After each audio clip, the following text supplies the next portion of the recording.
என்ன மனுஷா ரொம்ப பிஸியா? பிஸிலாம் இல்லை. ஏன்டா ஆர்டர் இல்லையா இன்னைக்கு எதுவும்? ஆர்டர் இல்லைன்னா இல்லை, மார்னிங்லேருந்து ஓரளவுக்கு ஆர்டர் இருக்குது தான். சா வைக்கிறீங்களா நம்மளுக்கா? ஆமாம், நம்மளுக்கு சா. ஓகே சரி.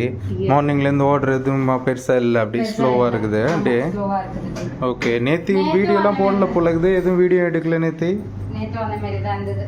ஓகே. ஆனால் நேற்றோட இன்னைக்கு கொஞ்சம் ஸ்லோ, ரொம்ப ஸ்லோவாக இருக்குது. அப்போ காலையிலேருந்து அப்போ என்ன தான் ஆர்டர் வந்துருக்குன்னு பார்ப்போம். இருங்க என்ன ஆர்டர்? மூணு ஆர்டர் வந்தது. மூணு ஆர்டர் தான் வந்துருக்குதா? ஓகே. இன்னைக்கு ஸ்விக்கி எதுவும் அப்படி எதுவும் பெருசாக இல்லை போல இருக்குது ஆர்டர். ஓகே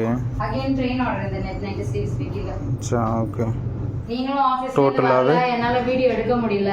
அச்சா நான் இது மந்த் எண்டு கொஞ்சம் பிஸியாக இருந்தேன், அதனால வீடியோ எடுக்க முடியல. சரி, இப்போ வந்து அன்றைக்கி முந்தானேத்தி ஏதோ ஆயினுந்து நம்ம பேசின்னு இருந்தோம்ல, இப்போ அதை பற்றி வந்து நம்ம எல்லாருக்கிட்டும் சொல்லலாம். இப்போ வந்து நிறையா பேர் மக்களே நீங்கள் வந்து நினச்சின்னு இருக்கீங்க க்ளவுட் கிச்சன் ஆரம்பித்தா நம்மளுக்கு வந்து ஆர்டர்ஸ் வரும், அதை உட்காந்து செஞ்சு கொடுத்துட்டா முடிஞ்சிடும் அப்படின்னு நினச்சின்னு இருக்கிறீங்க. ஆனால் அதை விட முக்கியமான ஒரு விஷயம் இருக்குது. நான் வந்து ஜஸ்ட் ஒரு நெகட்டிவ் இதோட இம்பேக்ட் தான் சொல்கிறேன். இது வந்து பார்த்திங்கன்னா இந்த ஆர்டரு நான் பொதுவாக வந்து இது வந்துச்சு நம்மளுக்கு. இந்த ஆர்டர் நான் உங்களுக்கு டீட்டெயில்ஸ் சொல்கிறேன் பாருங்கள். எத்தனை மணிக்கு வந்துச்சு?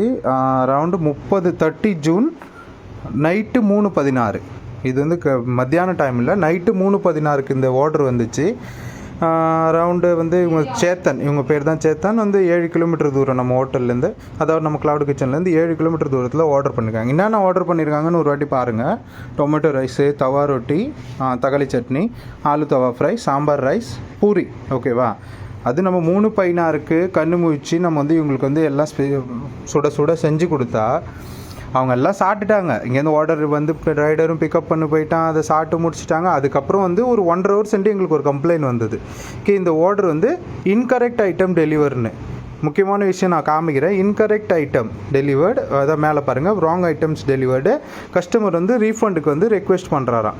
சரி என்ன தாண்டா இன்கரெக்ட் ஐட்டம் டெலிவர் பண்ணோம் நாங்கள் அப்படின்னு சொல்லிட்டு ஓப்பன் பண்ணி பார்த்தா அவன் உள்ள ஃபோட்டோ சப்மிட் பண்ணுறதை மட்டும் பாருங்கள்.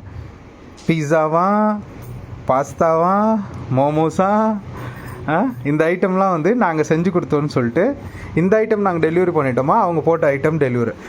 ஒரு விஷயம் இதில் மெயின் விஷயம் கவனிக்க வேண்டிய விஷயம் என்னன்னா, அவன் டோட்டல் ஆர்டர் வேல்யூவே 576 ரூபா தான் மக்களே. இதுக்குள்ளே வந்து அவன் எதிர்பார்க்குறது வந்து பீஸா, மோமோஸ், பாஸ்தாலாம் நாங்கள் டெலிவரி பண்ணுன்ட்டு அவன் கம்ப்ளைண்ட் பண்ணுறான். இப்போ இது வந்து கஸ்டமர் மேலேயும் நான் வந்து ப்ரெடிக்ட் பண்ண முடியாதுக்கு கஸ்டமரோட தப்பு தான்ட்டு. ஆனால் இது கஸ்டமர் தப்பா இல்லை ரைடர் தப்பா அது எனக்கு ஒன்றும் புரியல. இது ஜொமேட்டோக்காரனும் இன்னும் கன்ஃபார்ம் பண்ணல. ஏன்னா அவனு எங்களுக்கு ஃபோன் பண்ணிட்டு அவனு சொன்னால் நாங்கள் இதை ரிவ்யூ பண்ணுறோன்ட்டு. ஆனால் இது வரைக்கும் அது ரிவ்யூவும் வரல, எங்களுக்கும் எதுவும் கன்ஃபர்மேஷன் தெரில. சரி, அதுக்கப்புறம் எதுவும் கஸ்டமரையும் காண்டாக்ட் பண்ண முடியல எங்களால். ஸோ இதை பற்றி நீங்கள் கமெண்ட் பண்ணுங்கள் மக்களே. இது யாரோட ப்ராப்ளமாக இருக்கலாம்? ரைடர் தப்பாக கொடுத்துருப்பானா இல்லை கஸ்டமர் ரீஃபண்டுக்கோசம் போட்டிருப்பானா? இன்னும் ஒரு லாஜிக் மட்டும் இல்லை. கஸ்டமர் இப்போ எனக்கு வந்து ஏன் போணுதுன்னா, இந்த ஃபோட்டோ பார்த்தீங்கன்னா அது வந்து ஒரு ஃபோன்லேருந்து எடுத்த ஃபோட்டோ மக்களே. அவன் ஃபோனு ஸ்க்ராட்சாக இருக்குது, முறைக்கொண்டு தெரியுது பாருங்கள். இந்த ஜூம் பண்ணுற பாருங்கள், அந்த பீஸாக்கு மேலே பாருங்கள் ஒரு லைன் போகுது பாருங்கள். அதனால தான் எனக்கு வந்து கஸ்டமர் மேலே டவுட் ஆகுது. ஏன்னா ரைடர் வந்து 3:15 மணிக்கு இந்த ஆர்டர்லாம் பிக்கப் பண்ணி அவன் ஏன் மாற்றி கொடுக்க போகிறான் அப்படின்றது தான் எனக்கு ஒன்றும் புரியல. அப்படியே மாற்றி கொடுத்துருந்தாலும் அவன் திருப்பி போய் மாற்றி கொடுத்துருப்பான். ஆர்டர் டெலிவரி ஆகி 1.5 மணி நேரத்துக்கு அப்புறம் அவன் வந்து இந்தமாரி பண்ணியிருக்கானா, அது என்னன்னு புரியல. சரி, ஓகே, இதை பற்றி தான் உங்களுக்கு சொல்லணும்னு நினச்ச மக்களே. ஸோ இதுக்கப்புறம் நெக்ஸ்ட் வீடியோவில் நம்ம பார்ப்போம். அது வரைக்கும் எங்கள் வீடியோ கண்டிப்பாக பார்த்துன்னு இருங்க. பாய் பாய் மக்களே. எக்ஸ்பென்ஸா பாய் பாய். பாய்.